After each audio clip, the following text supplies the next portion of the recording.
Hi guys, welcome to another of my tutorials. Today I'm sharing with you my Nicole Diary's LadyBird stamping tutorial.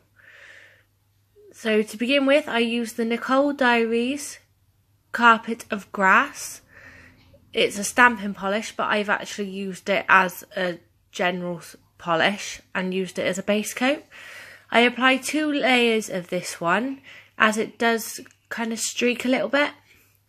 Sorry about the shadow in my filming. I was filming this at 5 o'clock in the morning. I then use the BPL 047 stamping plate and the OPI's emerald green nail polish. I chose the leaf image and transferred this onto my nail.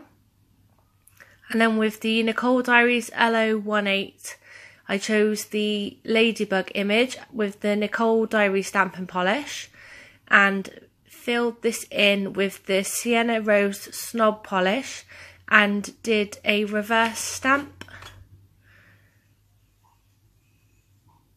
So I'm just filling in the gaps between the black, and then I transfer this onto the nail. You do need to wait for the polish to dry a little, as otherwise it will smudge. And then I applied the Born Pretty Stores No Smudge Top Coat to finish my design. Don't forget guys, if you like my video, don't forget to give it a thumbs up and subscribe. Thank you for watching.